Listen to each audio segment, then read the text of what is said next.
Welcome to episode 33 of the Business Development Podcast. And today we are bringing you into the light on what it is that business development reps are doing at your company. If you've ever wondered what your little rock stars are up to, stay tuned. We got you covered. The great Mark Cuban once said, "Business happens over years and years. Value is measured in the total upside of a business relationship, not by how much you squeezed out in any one deal." And we couldn't agree more. This is the Business Development Podcast, based in Edmonton, Alberta, Canada, and broadcasting to the world. You'll get expert business development advice, tips and experiences, and you'll hear interviews with business owners, CEOs, and business development reps. You'll get actionable advice on how to grow business. Brought to you by Capital Business Development. Capital. Let's do it. Welcome to the Business Development Podcast. And now your expert host, Lee Kennedy.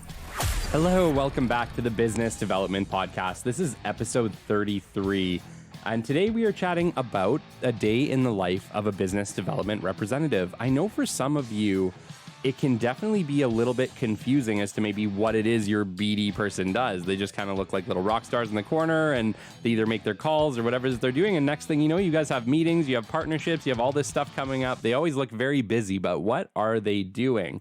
Hopefully today I can answer some of that for you. Do keep in mind, this is a bit of a caveat. It's different company to company. Your experience may vary. This is just a generalized idea of what a typical day could look like for your business development rep. Do you understand that the job changes regularly? There's always shifts in resources. There's shifts in ideals or what you're going after. So do keep in mind that while this is pretty accurate, I think that there is room for improvement. Once again, I don't know if you can tell, but I'm feeling pretty run down today. I ended up catching a bit of a flu. We were at a kid's birthday party over the weekend at a play place. And I don't know what I got, but I feel like I got the worst thing that I could get from that place. So I'm still kind of recouping. So if I sound a little rough, please bear with me. I'm just kind of recovering still from a bit of a flu.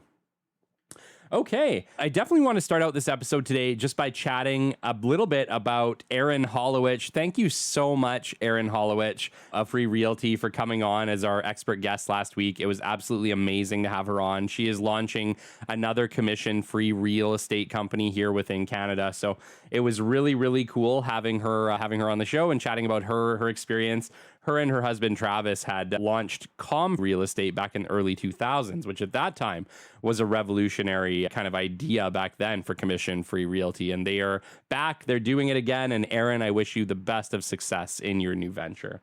I also just wanted to give a quick shout out. We had a pretty cool thing happen last week. I believe it was Sunday. We hit number 75 in the Canadian entrepreneurship category on Apple Podcasts. So I thought that was pretty rad. Thank you to all who are listening, and definitely appreciate that listenership. And we're moving up. We're moving up slow and steady. We're climbing to that top 50.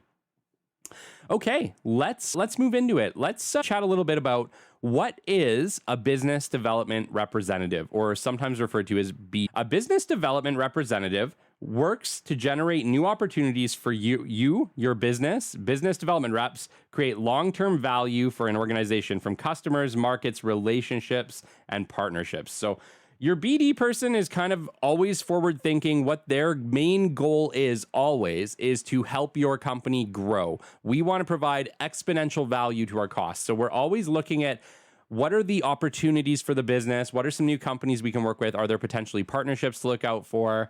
Where do we have new leads coming in? Where are the opportunities? What are the industries we want to target? So we're always forward thinking. We're typically sitting in on a lot of meetings as well, especially if you're a business development manager in an organization. You're sitting in on a lot of meetings, kind of trying to get to the bottom of what the goals are of the company. And then our job, obviously, is to help the company accomplish those goals from a revenue standpoint, right? From a new business development standpoint. BDRs assist the sales team by finding and qualifying leads, but also provide value by establishing strategic partnerships. If it has to do with the expansion of your business, it is on your BD's radar. So Yeah, right there, guys. If it has to do with expanding the business, finding new companies, finding new partners, finding ways to grow the business, that is part of the BD's tasks, okay? So, key takeaways from this are long term goals, exponential value over time. So, sometimes people get BD and sales kind of a little bit confused. And while they can seem relatively the same, there are differences. BD is a little bit of a long-term game. So what we're doing is we're identifying new business for your company. We're finding new industries. We're making connections at new companies, and we are establishing relationships that hopefully will provide you a ton of value over time. So what we're trying to do is the long game. Business development is really about the long game. You have to have both. You have to have somebody to be able to make a sale today, but you also have to have somebody who's ready to make those new connections to keep the opportunities coming in the future. And that's really what a business development rep's job is. They're looking for opportunities to create this funnel of lots of opportunities for your business that hopefully in time will turn into sales and revenue for your business, okay? Business development is an investment in long-term success. So that's the key, right? It's really an investment. When you're looking at business development for your company, you have to look at it as, yeah, I might not get results next week or the next 3 weeks, or depending on what you're selling, maybe the next year. With high ticket items, that can very much be a reality. But it is an investment in that future. And if business development is done right, it truly pays dividends on itself. It truly is an amazing investment in your business. We truly strive to provide exponential value to our cost, especially at Capital. That is one of our main goals of the business. We are looking to provide exponential value to our cost over time. Because while you may only bring on capital for 6 months, a year, whatever you bring us on for, hopefully those relationships that we establish for you pay off year over year over year over the next 10 years or more for your business. So it's a long-term game. Think about business development as a long-term game for your business. So let's talk a little bit about what your rockstar BD personnel are up to. Once again, take this with a grain of salt as the job changes regularly when the schedule and business needs, right? So kind of depending on what's happening at your business, this can definitely change. But there's pretty typical things that BD people should be doing. And I definitely try to outline them. And I think I've tried to outline them by time of day, just so you have a better understanding of what your BD people tend to be doing at certain times, okay? So let's start with 8 a.m. to 10 a.m. So most business development reps are starting work at around 8, 8:30, 9, depends on the company, but typically around that 8 o'clock a.m. is when your BD reps are kind of getting to it. However, most of us have actually been working since we got up. That's just the nature of the game. So most of the time when we get up in the morning, we are checking our emails. We might be responding to emails. There might be critical things that have popped up just that morning or meetings we have to book immediately. And those always take priority. So sometimes your BD person is actually already working before they've even gotten to the office. And I would say many times that is the case. Emails do tend to come late at night. So sometimes they get addressed first thing when we get up in the morning, especially if they're critical, especially if they pertain to the next day or the next couple days and we really want to lock in those meetings. Yeah, we're going to respond likely in the morning. So your BD rep's day typically starts when they get up in the morning. However, they typically don't get to an office if they work at an office until 8 a.m., okay? So what do we do in the morning? We typically start by checking our emails for opportunities that came in overnight. So like I said, in my case, I'm typically checking these things when I get up, but maybe in some cases, your BD rep is actually doing it when they get to the office. So one of the first tasks they're probably doing is doing a quick review of their emails. We're always up to date on our emails. That is a good business development. Just a good way to work if you're in business development. We really keep on top of our emails. So we typically don't have 50 or 100 emails to clear out. We're typically pretty on point with those. And so we might have, between 5 and 10 emails that we have to deal with in the morning. So it is realistic to do this first thing, okay? So we're checking emails for opportunities that came in overnight. And then we're checking voicemails, right? Because 80% of the calls that we make leave messages. So we're constantly leaving voicemails. Your BD people, I would say 8 out of 10 calls go to voicemails. So we get really great at leaving voicemails. However, these people also tend to call us back. So if we do great jobs at leaving great voicemails, what ends up happening is we end up getting calls back. So we may be checking our voicemails. So the first couple things we do, we're checking our emails, we're checking our voicemails, okay? Okay. We are sending our LinkedIn/digital introductions. So this can be done either first thing in the morning Or this could be done the night before. And I am a huge advocate that if you are utilizing a LinkedIn digital strategy for your company where we're going to connect with the right people on LinkedIn to make that soft introduction, which you guys know I pitch hard on this podcast, right? I want you guys to be making the soft introduction because it just gives you a little bit more to work with when we get into it. And it also gives you some leads that we can start populating into our first digital introduction section of our CRM, right? So you may be doing this, although my recommendation to you is if you are adding new contacts for LinkedIn digital introduction, you should actually be adding them on Sunday. If your work week starts on Monday, you should be working to send 100 invites on Sunday. Why? Because when Monday morning rolls around, all these people get to work and they accept your invite. And next thing you know, you have a list of, say, 40 people that you can reach out to and make introductions. And if you do that on Monday, obviously, those people may or may not respond. You end up losing a day. So if you want to do it right, my recommendation is that you send your introductions on Sunday night or Saturday night, depending on kind of what your system is. Just send it on the weekend, because that way Monday morning when people get in, they get right to it, okay? And then we create a top things to do today list. So I talked about this in organization and structure, guys. I keep a top things to do today list every day. So whenever I go to work for a client, depending on what client I'm working for, I write the client name and then I write things to do today. And then I just date the page. And then I'll start to list out between, say, 1 and 10 critical tasks that I have to do that week for that client. And that way I can hold myself to it as things come up or as like new meetings are booked and stuff. I'm keeping notes. I'm a huge advocate of keeping physical notes. Keep a little notebook. They don't cost anything. Keep a little notebook by your desk. And when you're doing business development tasks or you're doing things, just take notes. Because what ends up happening is that if you have the ability to look down and see what critical tasks you have, you're more likely to complete them. So if follow-up calls is on your critical tasks list for the week and you're not really great at following up with things, it might be the motivation that you need to make those calls that you know you need to be making, right? Okay, so that is your typical stuff between 8 a.m. and 10 a.m. So what are we doing between 8 a.m. and 10 a.m.? We're typically checking our emails, we're checking our voicemails, we're sending LinkedIn digital introductions, and we're creating our top things to do today list. Why? Because it's just good to know what you have going on that day. Okay. All right, 10 a.m. and noon. So this is like key time for business development. This is really some of the best times to start making phone calls. People are typically out of their morning meetings. Most businesses do have morning meetings. So if you can start your calls at 10 a.m., I've always found that to be a really great time. I'd say that the sweet window is really between 10 a.m. and 2 p.m. to get your calls done. So my recommendation would be to kind of get it in there. Between 10 a.m. and noon, we are typically starting our calls for the day. 10 a.m. is a great time to start your calls. Like I said, most people are out of their meetings. They're just getting settled down at their desks. It's a great time to make that introduction call.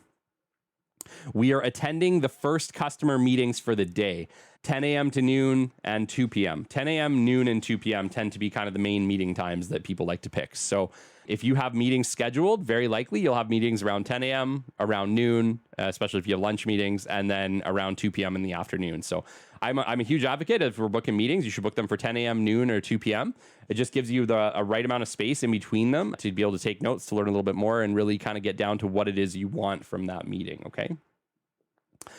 We are updating the CRM with data from calls, right? So we're making calls at this time. We're very likely also updating our CRM at the same time, just because that's a really great tool and really why we use CRMs is so we can track all the data, right? So if you make a contact call to a client, you make connection or you leave a message or whatever it is you do, you hop in your CRM, you tell it, hey, I called John at ABC Company. I left a message. This is what I stated. I asked for a meeting, follow up in 2 weeks, right? And then you're setting that follow-up cadence so that you're consistently getting reminders that you need to follow up the next time, okay?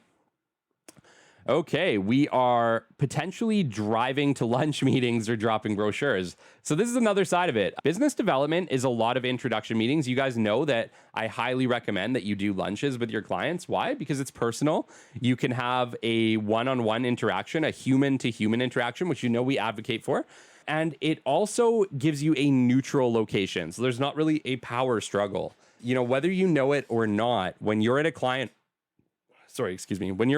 office, you are at a little bit of a disadvantage. Why? Because your client has the power at their office. If the client's at your office, you have the power at your office. So it's always best to make those initial introduction meetings when you're building a relationship, to have it in a neutral space. So I always recommend you go for coffee. You find a local coffee shop, go for coffee, or you meet up for a lunch meeting and you go for lunch, because this gives you a neutral location where no one's in a power struggle for you to make a real connection, which is ultimately what we want to do with all these meetings, right? Our goal is to create a human to human personal relationship.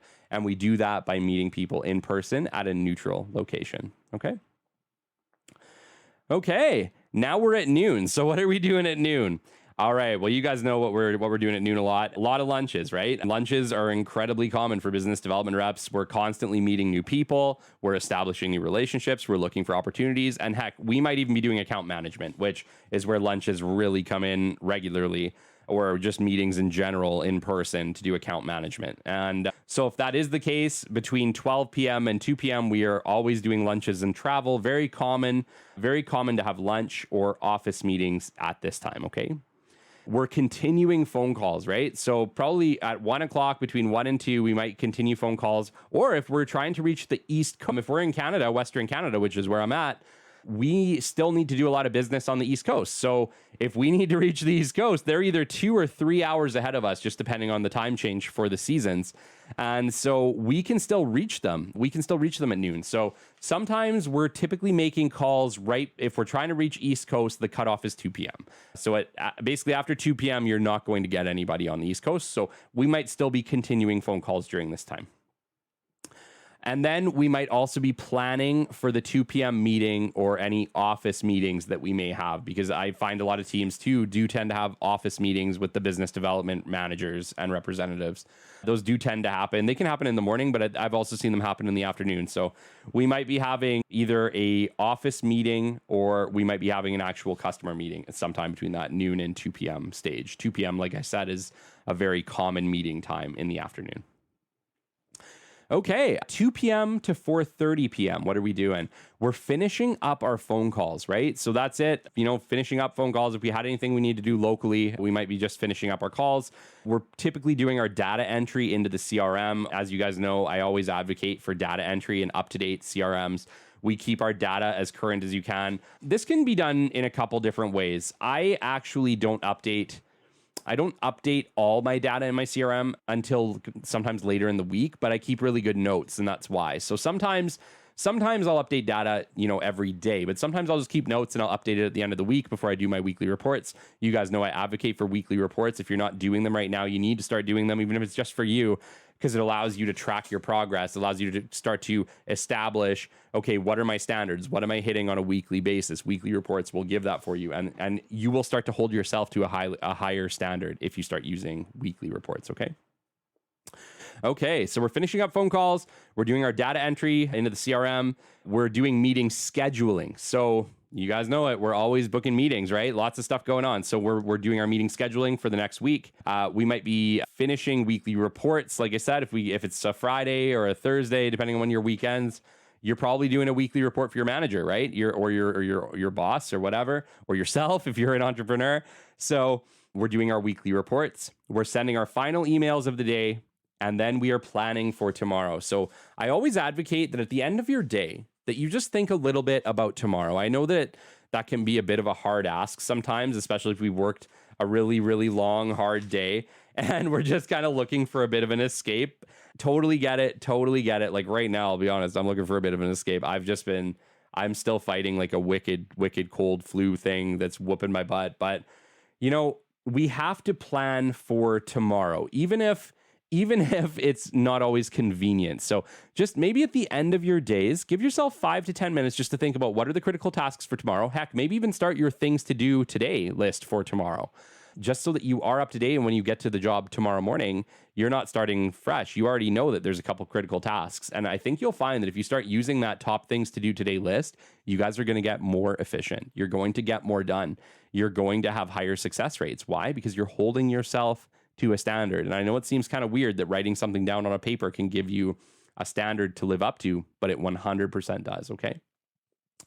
Okay, what are some other tasks? Obviously we did kind of a standard day or what a typical day may look like if you're a BD rep. But like I said, these are not always typical.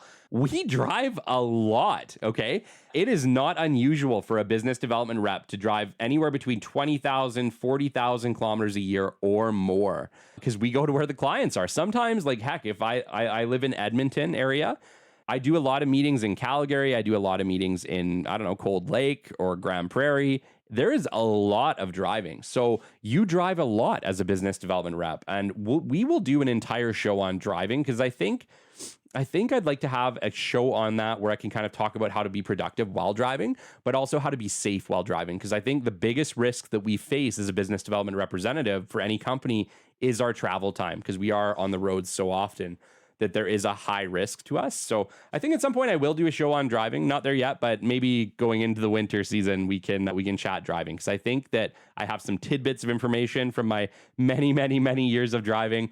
I've probably driven 1 million kilometers as a business development rep. I kid you not. I probably have driven 1 million kilometers. So well-versed in driving, well-versed in ways to be productive and to keep yourself awake, which is a big challenge. And we will chat about that at a later time, okay? And we also establish partnerships on behalf of our organization, right? So depending on where you're working, sometimes the ask might not be to, hey, Kelly, we need business over here. Contact ABC Company and see if they're interested in working with us. Sometimes the ask is, hey, we have a great product and ABC Company also has a great product. And I think that potentially if we partnered with this company, we could provide a better product if we combined our products. That is also a question and an opportunity that some business development people will seek out. So we are always looking for partnerships as well. It's not just about new business necessarily. Remember, it's about finding ways to grow revenue for the company. Sometimes the way to grow revenue for the company is through partnerships. And so your BD people can help you with that. They can help you establish relationships. So if you are an entrepreneur and you have a BD team currently, and you might have never thought to ask your BD team to maybe research some partnerships that might be beneficial to your company, that might be an ask worth looking at, okay?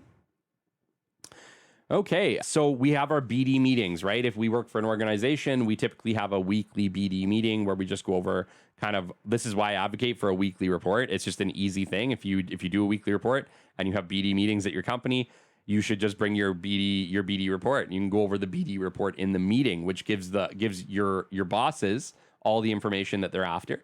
And it also allows you to kind of show where you're going and where you're going week over week, right? In some cases, we're doing account management, right? So although you guys know I advocate against this heavily, I don't think business development people should be doing account management. However, I totally understand that as business development reps, we are regularly asked to do account management. So I get it, but I think if you are a business owner, entrepreneur, and you have an opportunity to separate your business development from your account managers, you 100% should. You will get better performance out of both of them. You will have happier customers and you will have more leads, and that is better for you. Believe me, that is better for you. Okay, we do forecasting and future planning. So sometimes we'll sit down and we'll work with the forecasting team to say, okay, what opportunities are coming up? Are there any companies that seem really interesting that have high potential? We do show up for meetings like that. So if there are forecasting meetings, future planning meetings on behalf of the business, you have to involve your business development team. Why? Because they are trying to drive the growth of your company. If you don't keep them involved in what is going on with your company for future planning, you're putting them at a disadvantage, okay?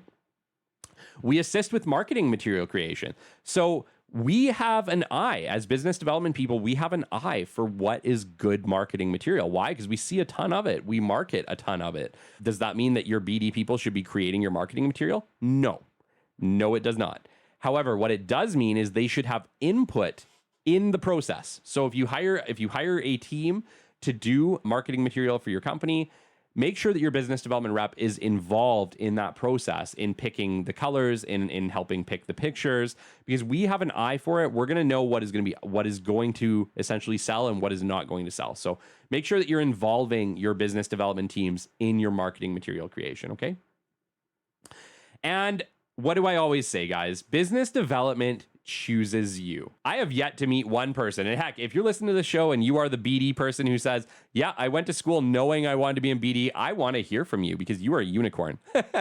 You are a unicorn. And I would love to chat with you about that because I feel like unless you truly understand what BD is, which I feel like a lot of people don't, it would be very hard in school to even pick it as an option. But BD is amazing. Business development is one of the best positions in any organization. And if you are in business development or you are doing business development on behalf of your organization, you are amazing and you should be proud. It is 100% one of the most needed positions in any company.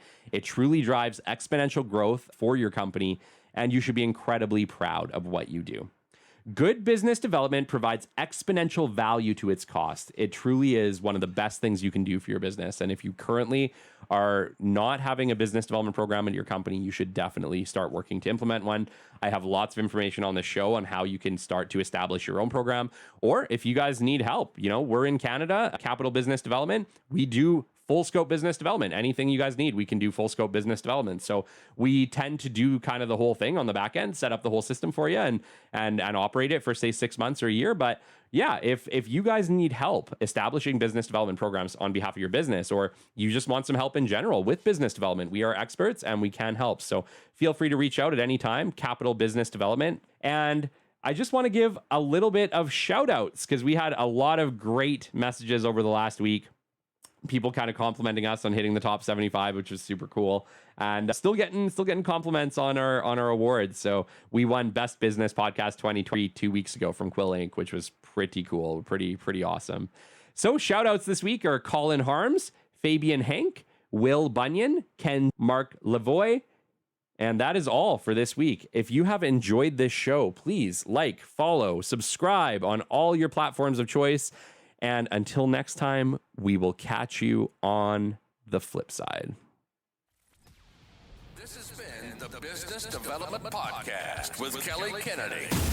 Kelly has 15 years in sales and business development experience within the Alberta oil and gas industry and founded his own business development firm in 2020. His passion and his specialization is in customer relationship generation and business development. The show is brought to you by Capital Business Development, your business development specialists. For more, we invite you to the website at www.capital. See you next time on the Business Development Podcast.